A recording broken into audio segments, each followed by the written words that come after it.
Bonjour, aujourd'hui je vais vous montrer les principales fonctions de WordQ5 qui offrent des nouveautés intéressantes. Je vais d'abord vous montrer les fonctions de base pour ceux et celles qui ne connaissent pas déjà le logiciel. Premièrement, une fois l'installation terminée, vous devez vous créer un compte. Comme le mien est déjà créé, je vais aller dans Options, Nouvel utilisateur, mais lorsque vous viendrez seulement d'installer le logiciel, ça va le faire automatiquement pour la première fois. Lorsque s'affichera la boîte Nouvel utilisateur, faites Suivant. Choisissez le dictionnaire français-canadien et ensuite français-canadien général. Vous pourrez aussi vous faire un compte avec la langue anglaise ou la langue espagnole si vous en avez besoin, car vous pouvez avoir plus qu'un utilisateur à la fois sur un même logiciel WordQ. Ensuite, vous faites Suivant. Vous devez ensuite choisir la voix de synthèse. Vous pouvez les essayer et vous pourrez toujours changer plus tard si la voix choisie ne vous plaît pas. Pour ma part, j'aime la voix canadienne-française de Louise. Je suis ravie de discuter avec vous. Une fois la voix choisie, on appuie sur Suivant et encore Suivant. Donc, vous n'avez qu'à donner un nom ici à votre compte pour le créer.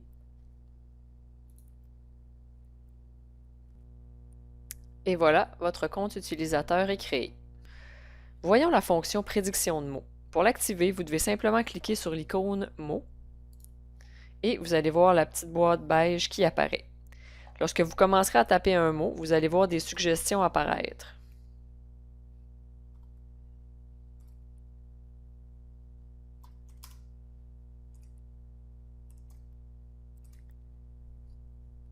Donc, vous voyez que plus vous tapez de lettres, plus vous avez de chances de voir le mot que vous cherchez apparaître.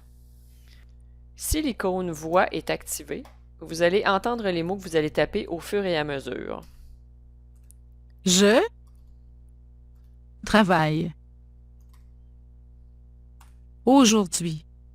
Donc, si cette fonction vous dérange, vous n'avez qu'à recliquer sur l'icône Voix et ça va cesser. Ensuite, vous pourrez par contre toujours appuyer sur l'icône Lire pour vous faire lire ce que vous avez écrit quand vous serez prêt à le réentendre. Bonjour, je suis à la bibliothèque. Je travaille aujourd'hui. Vous pouvez toujours aller dans les options, rétroaction vocale, si vous voulez changer la voix ou si vous voulez changer la vitesse de lecture. Vous pouvez évidemment utiliser la synthèse vocale pour lire tous les fichiers Word ou PDF. La nouveauté la plus intéressante dans WordQ5, selon moi, est le lecteur PDF intégré qui facilite beaucoup la lecture des fichiers PDF et permet de lire les PDF protégés ou verrouillés, ce qui était beaucoup plus difficile, voire impossible auparavant. Tout PDF en format texte pourra donc être lu.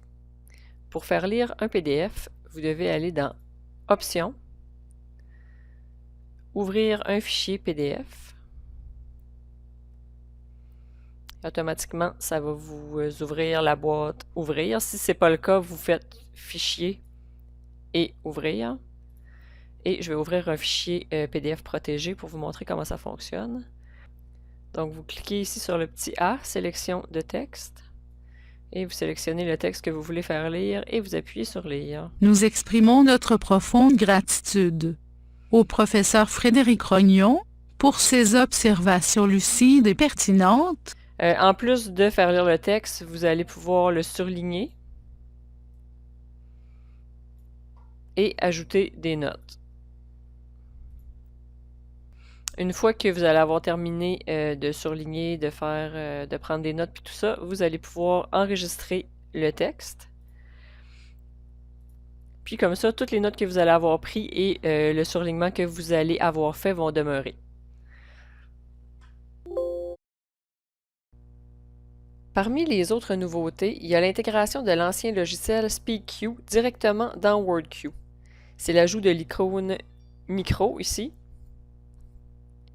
qui permet de l'utiliser.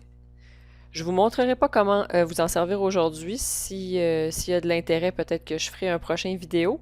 Mais vous pouvez aller dans les options, puis reconnaissance vocale pour l'activer. Vous allez avoir un petit texte d'apprentissage à faire pour que le micro, pour que le logiciel en fait s'habitue à votre voix. Puis ensuite, là, vous pourrez utiliser le micro pour donner certaines commandes à WordQ, dans le fond, pour choisir peut-être dans la prédiction de mots, pour choisir les mots, au lieu d'appuyer sur le 1, vous pourrez le dicter. Donc voilà, c'est un petit tour rapide là, des nouvelles fonctions et du fonctionnement de façon générale de WorldQ5. J'espère que ça vous aura été utile.